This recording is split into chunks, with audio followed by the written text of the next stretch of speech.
Good evening, this is Claudine here at Rascal and Crow Farm. We're just showing the progression on our dwarf tomatoes.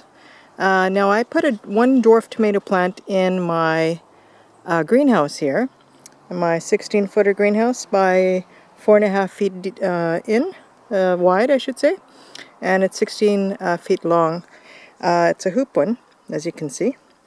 The inside of it's 7 feet tall. So just showing you here my little Fred's tie-dye. This is Fred tie-dye, and you can see it's a good stalk on there.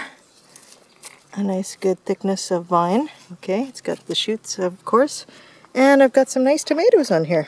The Fred's tie-dye is supposed to be a beautiful tomato from what I've seen in the pictures, and they're still green, but they're going to be a beautiful color. I think Fred's tie-dye is greenish with other colors. I can't think offhand.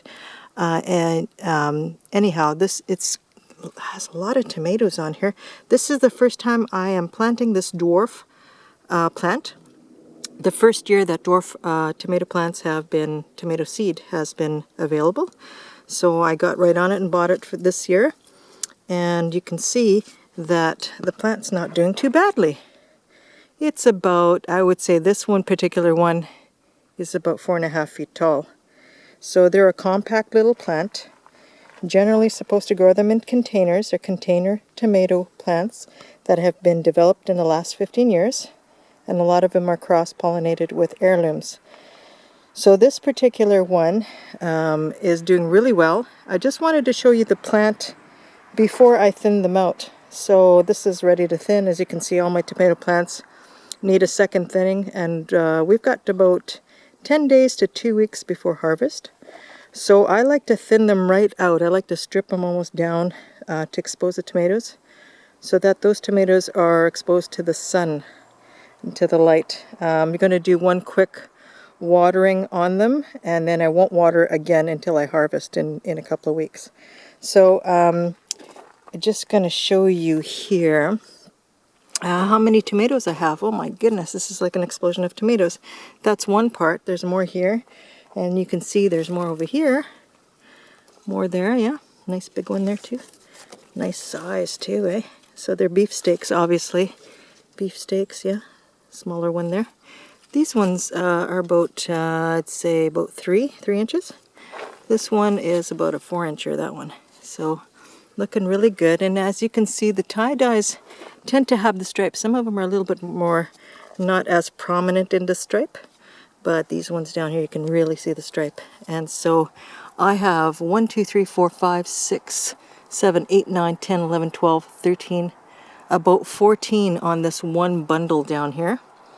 And then of course I have about 3 here, another 2 there. So that's looking pretty good for this plant. There's more over here. It keeps going on the side here. And so this plant is producing what, close to about 20 tomatoes on the first try, which is excellent. The idea of these dwarf tomatoes are that you can grow them in a container and you'll have a regular sized tomato. So just showing you that before I thin them out. Now, I want you to come over with me over here. We're going to come down this way to our thinned dwarf tomatoes. And you're going to see what I do to them over here. Just real quick on this other side where I have them in containers. So here we've got them right here in containers. And I've stripped them down. As you see, I've quite stripped them down severely.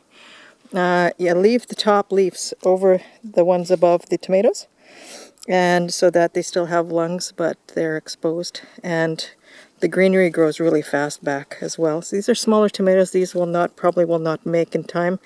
But then you have this one here. This one's called a Berkeley King, and this is beautiful too. Look at the size of that. That's a nice 3-incher too. Nice ones there. So they have a nice cluster there. There's about 10 on this that are good size. So that's not bad again for a first time on a plant, on a variety of dwarfs. And of course you can see there's smaller ones there. Over here I have burl Burl Beauty Dwarf, and smaller tomato. Quite small, not very big, but maybe this is the type it is. I'm not sure. So it looks like it's a little slicer tomato. As you can see, there's more down here and there, so not too bad. It seems to produce okay, but rather a small variety, at least for this first year it is. So, and I got one next to it which is also very small. So I'll have to see if this is quite a small variety of tomato. It looks like it's turning out to be. And so you can see how I thin them. I make sure that I leave the leaves over the tomatoes, the leaf above the tomato I leave on, so that it's the lung of the tomato, and strip them down so that the sun gets to them and they get nice and start to ripen and get ready. This one here is a blue fruit. A blue fruit seems to have quite a few on them. Very small again. Don't know what the size of this tomato is, if it's also just like a 2-incher, but cute. So this is an experiment for the first year on these tomatoes. It's a little bit bigger one there. And these look like they're like little baby beefs, you know. So they're quite nice. And again, I got a good probably 12 to 14 on there. And then this one is a hillbilly. And the hillbilly did not do well at all. I have one tomato on that plant. It's not a bad size. It's a 2-incher right now. So because I have 2 weeks to go, these will grow for the next 2 weeks, and I give them a good chance there. So that's what happens sometimes. Sometimes you'll get one, sometimes you'll get 8 or 10, and if you're lucky you'll get more on the first try of the seed, of a new seed. And these being dwarf, this is quite experimental, since they're the first time that they're available to the public, but they have been developed for the last 15 years by the ones that have developed them.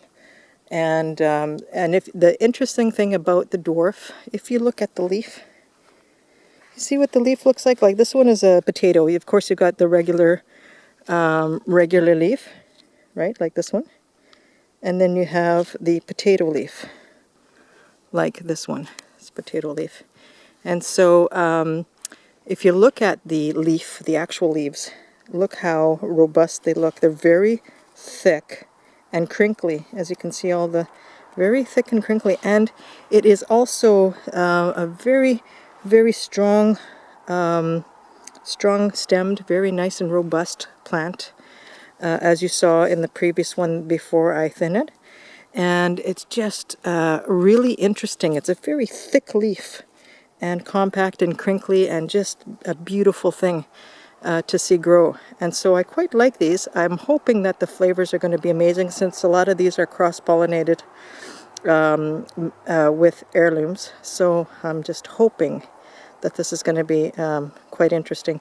And you know what I do here on Rascal and Crow Farm is I give my tomatoes 3 tries on my own seed. So the first seed from the company or wherever I get it from, and then three of my own seed. I try it 3 more times to see if I'm going to retire a tomato or if I'm going to keep it. I give them time to adapt to the soil, to become robust and develop their flavors as well. And a lot of people just grow their tomatoes and then they're like, oh, it wasn't very good this year. And then they sort of discard the tomato and never try again. Well, this year it might not be good, but next year it could be a fantastic tomato. So what I'm saying is, don't give up on your tomatoes. Give them a few years and then see if the flavor develops, and then retire them if you think they're not that great.